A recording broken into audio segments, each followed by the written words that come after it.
이제 강남만의 문제가 아니에요. 네. 데이터 보시면 알겠지만 서울 전 지역이 이제 강북까지 보자고요. 아나운서분이 이제 질문을 했어. 추가 경영 예산 추경 얼마나 되냐 그랬더니 이제 확정된 게 원래 14조였었다. 왜냐하면 경기가 계속 어려웠으니까. 근데 이번 정부에서 그 24조 갖고는 안 된다. 더 있어야 된다. 그래서 20조를 추가해서 35조 규모로 지금 편성이 됐다. 네. 이게 지역 화폐가 되게 많아요. 와. 그리고 이재명 정부의 공급 전략은 뭐냐? 사기 신도시를 얘기했었어요. 선거 전에는. 근데 선거 끝나니까 말씀 안 하시더라고. 그냥 많이 하겠다. 많이 하겠다. 그럼 왜 이때까지 집값은 오른 거라고 생각하시냐? 그랬더니 소득이 늘어서 집값이 올랐다고요? 제가 반론 한번 내볼까요? 코로나 때 소득이 올랐어요? 아니요? 다 망했죠. 네. 세계 경제도 침체됐죠. 네. 근데 코로나 때 역대급으로 전 세계 부동산이 올랐어요. 아. 전 세계 소득이 줄어들었는데 이유가 뭘까요? 유동성 증가. 빙고. 벌써 다른 거예요. 지금의 경기 상황은 안 좋다고 인터뷰에서 말씀을 하셨고요. 불안과의 전쟁.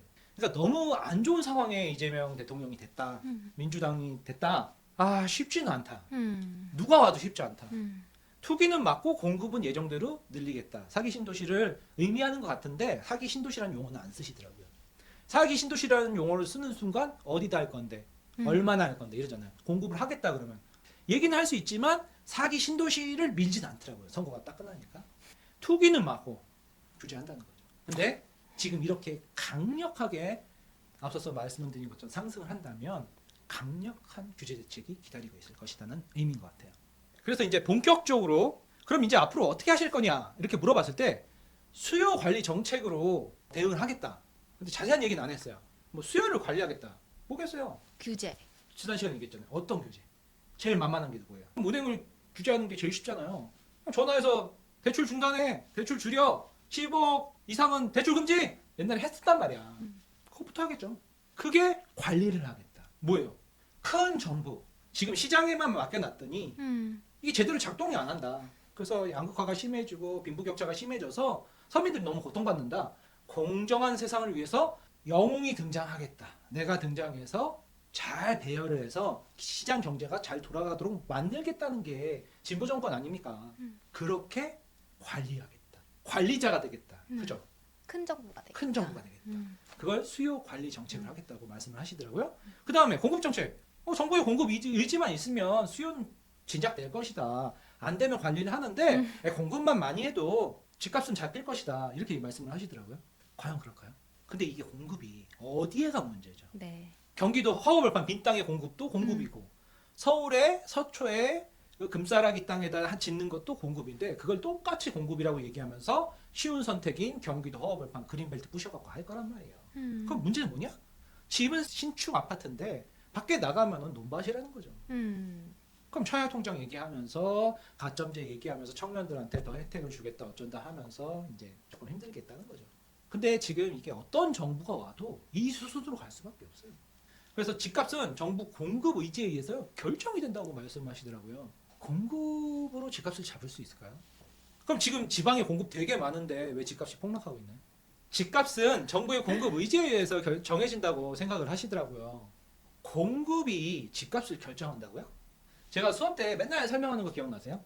내가 인터넷 쇼핑몰에서 뭘 팔려고 그러면 제일 먼저 해야 되는 게 중국에 있는 생산 공장에 가서 장날을 살펴보나요? 만나 장날을 살펴보나요? 아니면 내가 유아용품이라도 하나 팔려고 그러면 맘카페에 들어가서 아줌마들이 비싼 돈을 내고라도 서로 살려고 하는 물건을 수요를 먼저 파악하나요? 수요를 먼저 파악하죠.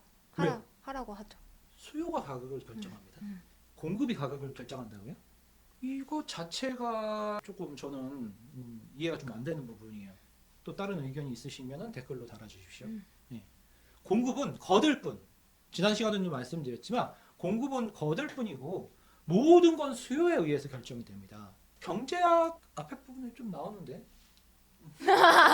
경제학 쪽이 전문이신 것 같은데 이렇게 말씀을 하시는 거는 다른 의도가 있으신 것 같아요. 네. 네. 공급으로 이제 좀 기다려라. 저는 개인적으로 공급을 앞으로 많이 해줄 테니 기다려라는 의미에서 이 정도로 말씀을 해주시는 거지 이렇게 생각을 안 하실 거예요. 경제학에는 이렇게 안 나와 있거든요. 부동산 투기가 투기를 계속 부른다고 말씀을 하셨어요. 인터뷰에서. 그래서 정부가 확실히 막을 의지를 보여줘야지 투기 세력이 꺾일 것이다. 근데 지금 이 강남이 토지가 지정이 돼서 전입을 하고 한 달 내에 들어오는 사람들만 대출을 엄청 규제하고 막 해서 하는 상황인데도 지금 엄청나게 초반에 보여드린 자료처럼 폭등을 하고 있는데 투기가 투기를 부른다고요? 지금 상황은 많이 안 맞는데? 지금 강북이나 지방은 오히려 침체돼 있잖아요. 그걸 얘기하시는 건 아니잖아요. 부동산 투기가 투기를 부른다? 그럼 옛날 얘기를 하시는 건가? 아니면 다른 경기도 지방 쪽 갭 투기 얘기하시는 건가? 그러니까 강남 얘기를 하시는 것 같진 않아요. 그러면서 이제 또 물어보셨어요. 인터뷰 하시는 분이 강남 집값 아나운서분이 너무 높지 않습니까? 했더니 네, 높습니다. 이거는 정상적인 소득으로는 구할 수 없는 집이에요. 맞습니다. 한 3년 전만 해도 강남에 외벌이도 어떻게 외벌이. 비벼댈 수 있었어요. 고마 아파트로. 근데 지금은 쉽지가 않아요. 지금은 너무 많이 올라서 지금 추격 매수도 굉장히 많은 상황에서 쉽지가 않습니다. 강남 집값 너무 높은 상태다. 이건 정상적인 시장이 아니다. 그러면서 말씀을 하셨는데 최근에 직을 맡고 나서는 조금 이런 질문 자체도 안 할 뿐더러 답변도 이제 전반적으로만 하시더라고요. 네. 딱 이렇게 얘기를 하시더라고요. 어쨌든 이런 상황입니다. 지금 작년까지만 해도 이렇게 인터뷰를 하셨어요. 복지로 가려면 증세가 필요하다. 근데 이번 선거에서는 말씀 안 하셨죠. 증세 얘기는 전혀 안 하시죠. 네. 그래서 작년이면 이제 지난 정권이잖아요. 윤 정부는 감세로 간 거를 되돌려야 한다. 뭐 다주택자 중과세 막 이런 것들을 유예하고 막 그랬었는데 그런 것들을 다시 해야 된다. 그래서 세수를 확보해서 이제 서민들의 주택을 많이 지어야 된다 이런 말씀을 하셨던 것 같아요. 결론을 딱 내드려야 되더라고. 서울 전 지역은 상승을 합니다. 이제 강남만의 문제가 아니에요. 네. 데이터 보시면 알겠지만 서울 전 지역이 이제 강북까지 한강 벨트는 지금 벌써 날아갔어요. 강북까지 지금 온기가 퍼져 나가고 있습니다. 여기서 규제를 안 할 수가 없어요. 할 수밖에 조정 없고. 지역, 투기 지역, 대출 규제 이 정도 급에서는 무조건 나옵니다. 음. 되게 빨리 나올 거예요. 누가 뭐 장관이 어떻게 되든 뭐 어떻게 되든 그게 문제가 아니라 지금 상황이 너무 다급해요. 그때 오세훈 서울시장하고 국토교통부 장관이 나와서 했던 얘기가 3월 19일 날 상황이 엄중하다. 근데 이번에 또 나왔어요. 그 표현이. 상황이 엄중해요. 그래서 아마 좀 있으면 공인중개사 사무소들 단속 들어갈 겁니다. 그러면 이제 또 다 셔터 내리고 커피숍에서 이제 몰래 숨어서 전화하시면서 계약하시겠죠, 사장님들. 뭐 어쩔 수가 없죠.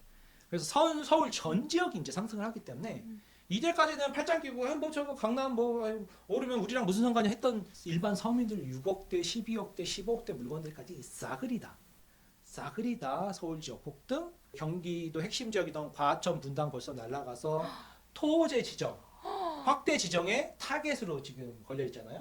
분당하고 과천 쪽. 마용성은 지금 용산은 벌써 됐으니까 네. 마포하고 성동 딱 요거 맨날 얘기하는 요 지역. 집중 규제 지역에다가 규제 또 들어오는 거죠. 거기다 이제 대출 규제 딱 15억이든 20억이든 들어오고 그렇게 진행이 될 것 같습니다. 그러면 규제 대책이 본격적으로 시작될 텐데 대출 규제가 첫 번째로 들어오고 그 다음에 조정지역 같은 이 지역들 지정하는 거 있잖아요. 그게 뭐 대출이나 세금에도 다 영향을 미치는 건데 그런 부분을 좀 지정을 하고 그 다음에 그래도 안 먹히면 그 다음에 어떻게 해요? 수요 억제.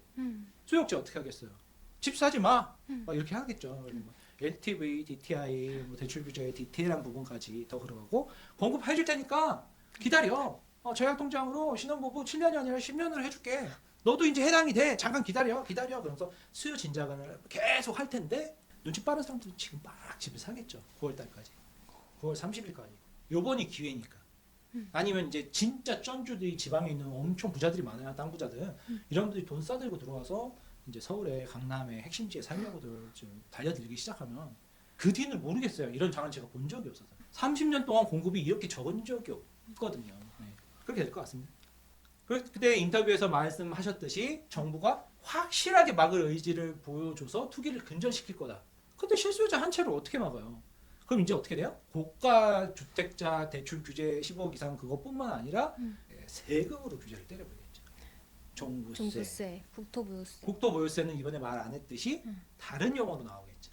근데 이제 국민들도 이제 합의가 되겠죠. 왜냐하면 대다수의 서민들이 음. 저렇게 강남이 20억 하던 게 30억, 40억을 돌파해 나가면 상대적인 박탈감, 음. 벼락 거지, 굉장히 기분이 울적하고 내 친구 강남에 그냥 하나 사내는 지금 10억 벌었다, 20억 벌었다 이러고 있는데 나는 지금 전세금 이번에 2년, 4년 만에 좋다고 이렇게 있다가 해외여행 가고 놀고 있다가 갑자기 전세금 엄청 올려둬야 되잖아요.